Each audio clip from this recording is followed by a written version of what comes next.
BNP সরকার গঠনের ঘোষণা দেওয়ার পর থেকেই নেতাকর্মীরা বেপরোয়া হয়ে উঠেছে এবং বিভিন্ন স্থানে হামলা ও ভাঙচুর চালাচ্ছে বলে অভিযোগ করেছেন এনসিপির সদস্য সচিব ও রংপুর ৪ আসনের বেসরকারিভাবে বিজয়ী আক্তার হোসেন। রাতে রংপুর মহানগরীর ৩৬ জুলাই চত্বরে আয়োজিত এক সংবাদ সম্মেলনে এইসব অভিযোগ করেন তিনি। সংবাদ সম্মেলনে আক্তার হোসেন বলেন, আমার নেতাকর্মী ও সমর্থকদের ওপর বাংলাদেশ জাতীয়তাবাদী দলের সন্ত্রাসী হামলা ও লুটপাট চালাচ্ছে, বাড়িঘর আগুন দিয়ে পুড়িয়ে দেওয়ার হুমকি দিচ্ছে, আমার এক কর্মীর বোনকে ধর্ষণের হুমকিও দেওয়া হয়েছে। তিনি আরো বলেন, এসব ঘটনার ভিডিও প্রমাণ সহ প্রশাসনকে জানানো হলেও কোনো কার্যকর ব্যবস্থা নেওয়া হয়নি। তিনি দ্রুত প্রশাসনের হস্তক্ষেপ ও দোষীদের বিরুদ্ধে কঠোর ব্যবস্থা গ্রহণের দাবি জানান।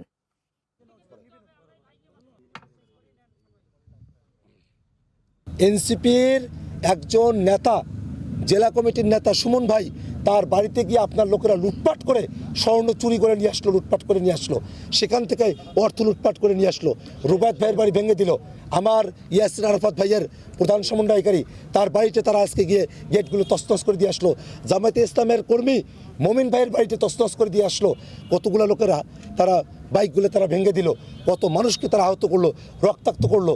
তারা এই যে এত কিছু করলো, আপনি শাড়ি লুঙ্গিও দিবেন, মানবতার রাজনীতির কথা বলবেন, আবার মানুষকে রক্তাক্ত করবেন, মানুষের বাড়িঘরগুলো ভেঙে দিবেন, এটা কোন ধরনের দ্বিচারিতা?